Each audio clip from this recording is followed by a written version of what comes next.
Hello everyone, this is Professor Tushar Rohidas Pokharkar from Naneshwari Education Academy. Welcomes you to my YouTube channel. बच्चों तो आज जो हम topic देखने वाले हैं वो है second law of thermodynamics. Thermodynamics का आपके वेरी इंपॉर्टेंट टॉपिक। अगर हम थर्मोडायनेमिक्स की बात करें तो उसमें ये दो लॉ है, first law and second law. They are very very important to understand because वो आपके थर्मोडायनेमिक्स को आपको ईजिली समझा देंगे। उसमें से फर्स्ट लॉ ऑलरेडी हम देख चुके हैं। फर्स्ट लॉ थोड़ा सा रिवाइज कर लेते हैं उसको। First law, thermodynamics is a process, already हम सब डिस्कस कर चुके हैं। It is a process which converts initial state into final state by either exchange of heat और वर्क डन। तो ये उसका बेसिक क्या है, स्टेटमेंट है। अभी फर्स्ट लॉ किसकी बात करता है? तो फर्स्ट लॉ उसी की बात करता है। फर्स्ट लॉ कहता है कि heat can be converted into its work done. Heat can be converted into its work done, यानी फर्स्ट लॉ जो कह रहा है कि heat can be converted from one form to another, ये स्टेटमेंट में ही क्लियर होता है हमें। तो कुछ अलग से फर्स्ट लॉ हमें नहीं बता रहा है, सिर्फ उसका मैथमेटिकल रिलेशन हमने जो देखा था वो ज़्यादा इंपॉर्टेंट है।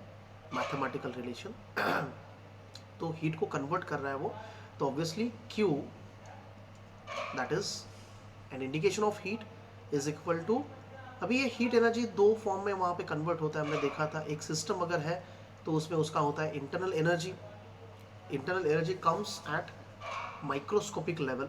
तो इंटरनल एनर्जी में यहाँ पे चेंजेस होते हैं ड्यू टू द हीट। तो Q is equal to delta U plus work done, plus work done. तो बेसिकली ये वर्क डन इंडिकेट किया जाता है माइनस से, यानी डेल्टा, ये वर्क डन माइनस से इंडिकेट किया जाता है। अगर मैं सिर्फ और सिर्फ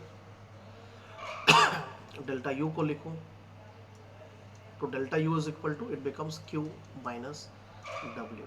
तो बेसिकली वर्क डन, जब डेल्टा यू हमने देखा था, इंटरनल एनर्जी जब आपका मिनिमम होता है तो वर्क डन मैक्सिमम होता है, यानी changes in the internal energy में आपका हीट ज़्यादा वहाँ पे यूज़ हो रहा है। इंटरनल एनर्जी चेंज में अगर ज़्यादा हीट यूज़ होता है तो वहाँ पे आपका वर्क डन जो है वो मिनिमम वर्क डन करता है। और जब वर्क डन मैक्सिमम, यानी हीट एनर्जी वर्क डन में मैक्सिमम कन्वर्ट होता है, तो वहाँ पे आपका इंटरनल एनर्जी चेंजेस कम होता है। सो हमने ऑलरेडी ये सब चीज़ें देखी है। तो डेल्टा यू जब पॉजिटिव होता है, W नेगेटिव होता है, और डेल्टा यू जब नेगेटिव है तो W पॉजिटिव होता है।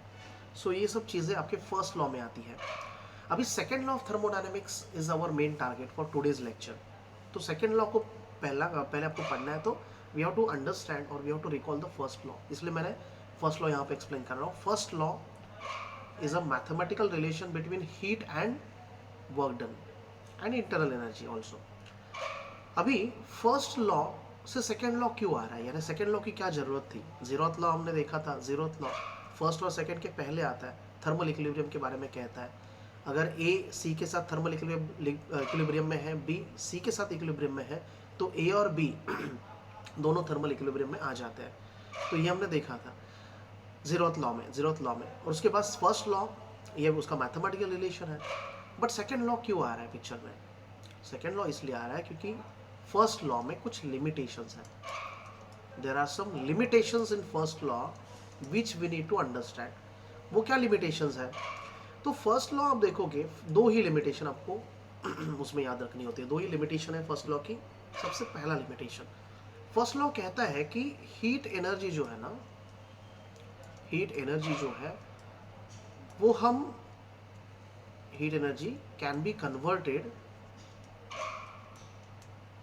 can be transferred, sorry, I have to use a word, heat energy can be transferred heat energy can be transferred from one object to another object. Heat energy can be transferred from one object to another object,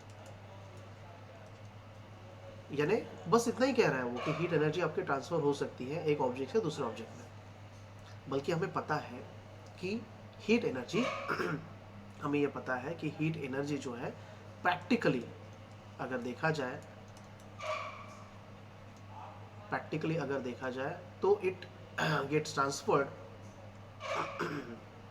इसको मैं दे देता हूँ, heat energy can be transferred from hotter object to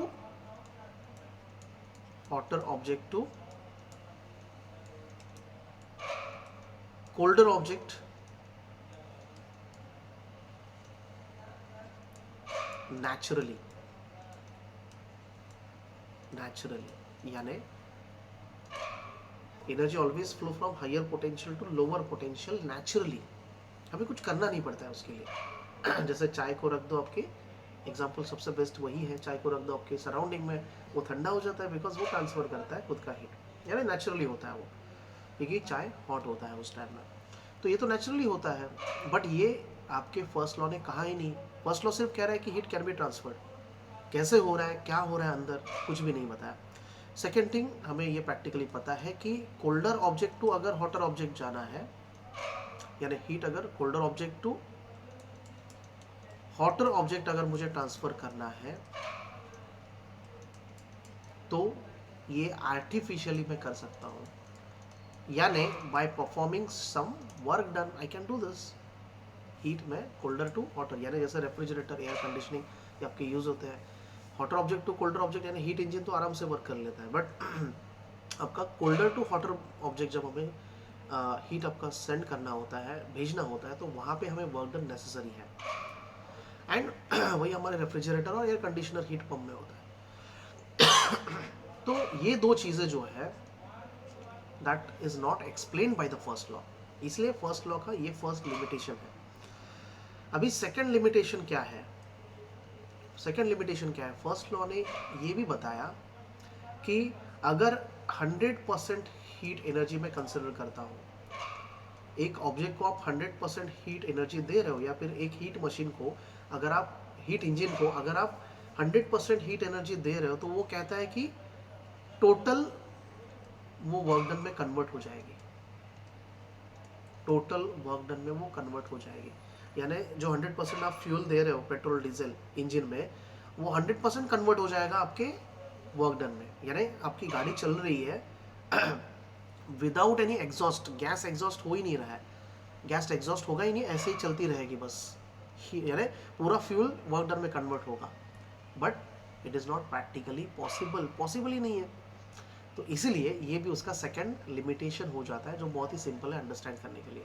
ये सब चीज़ें उसने बताई ही नहीं, यानी जस्ट एक स्टेटमेंट फॉर्म पे उसने बताया फर्स्ट लॉ, इसीलिए सेकंड लॉ की तरफ बढ़ता है, यानी we have to move towards second page also and second law also.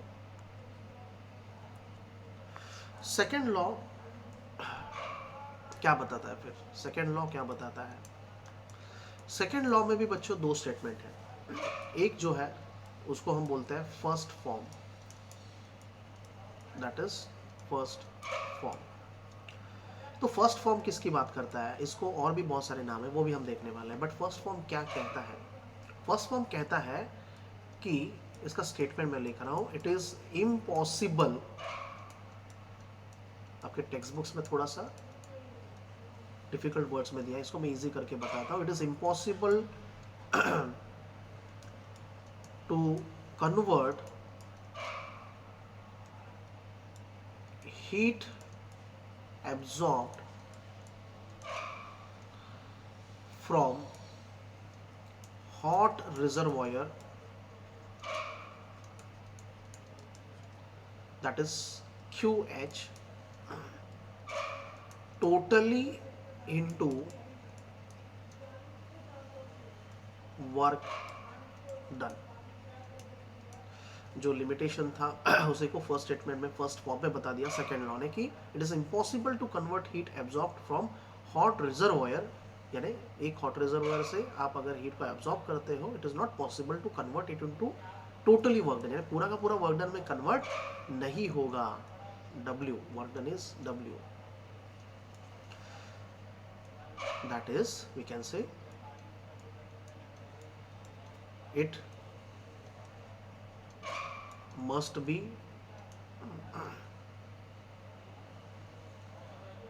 Exhausted to cold reservoir, यानी जो हीट आप इनपुट दे रहे हो वो हीट टोटली वर्क डन में कन्वर्ट नहीं होगा. It also must be exhausted to cold reservoir, और वो हीट हम QC से इंडिकेट करते हैं. Already we have seen in the case of heat engine. तो आपके फर्स्ट लॉ में ये सब चीज़ें नहीं थी, उसमें सिर्फ QH था, डेल्टा U था और W था. QC उसमें था ही नहीं. That means this is the first form, this is the first form and it is also called as, इसी को हम बोलते हैं, देखो इसको फर्स्ट फॉर्म तो बोलते ही है, first form of second law of thermodynamics. इसी को इंजन लॉ भी बोलते हैं, बिकॉज हमें पता है कि इंजन में 100% heat energy can not be converted into required work done. गाड़ी पूरी तरीके से वर्क यानी हीट एनर्जी को 100% कन्वर्ट नहीं करवाती है. एग्जॉस्ट भी होता है जिसको हम कार्बोरेटर बोलते हैं, उससे धुआं भी निकलता है, यानी हीट एनर्जी एग्जॉस्ट हो जाती है आपकी, और इन्वायरमेंट में भी वो होती है. तो इंजन लॉ, इसको ही हम बोलते हैं इंजन स्टेटमेंट. ये सब चीज़ें याद रखो, आपको कंफ्यूज करने के लिए. They might ask state the engine law और गिव द इंजन स्टेटमेंट, ऐसा क्वेश्चन आपको गिव द फर्स्ट फॉर्म, ऐसे टाइप का पूछ सकता है. ये केल्विन और प्लैंक का जॉइंट स्टेटमेंट है, इसलिए इसको केल्विन प्लैंक स्टेटमेंट भी बोलते हैं. This is also called as a Kelvin Planck statement. Okay, so therefore इससे एक चीज़ हमें पता चलती है कि it is impossible to construct a heat engine which can convert 100% heat into water. तो ये भी हमको स्टेटमेंट याद रखना है, यानी जो आपका हीट इंजन है, it is impossible to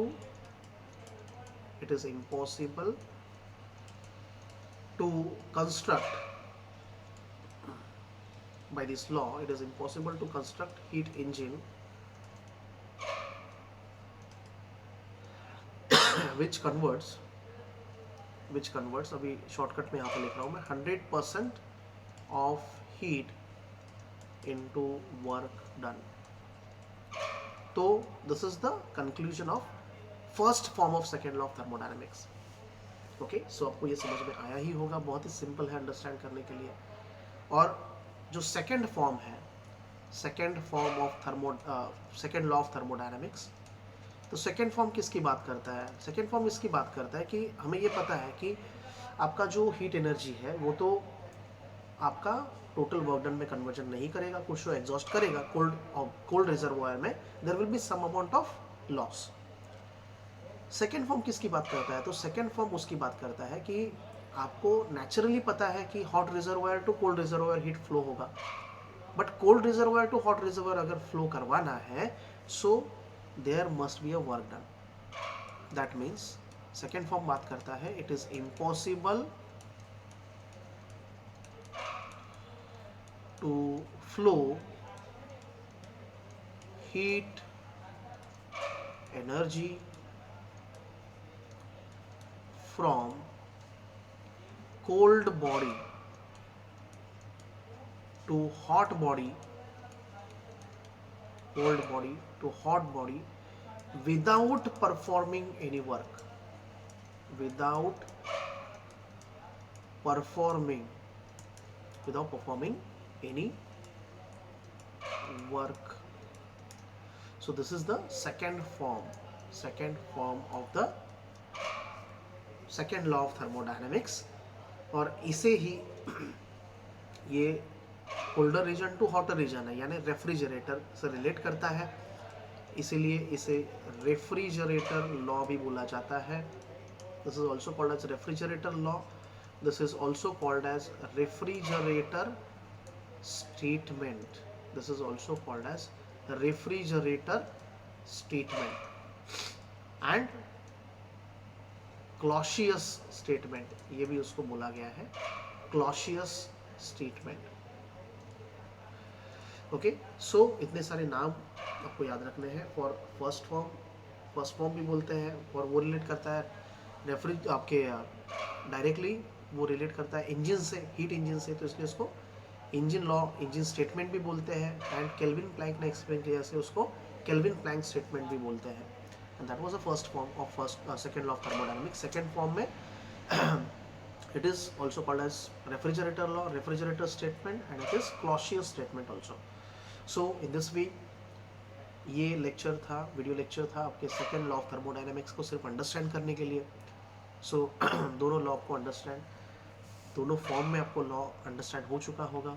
obviously please share this video with others so that they will also get some more information in their day to day life. और इसी तरह आपका नेक्स्ट लेक्चर आप देखने वाले हो in coming days. So please if you have not subscribe करो पहले, और फिर आपको आपके दोस्तों के साथ शेयर भी करना है. Please do that. Thank you very much.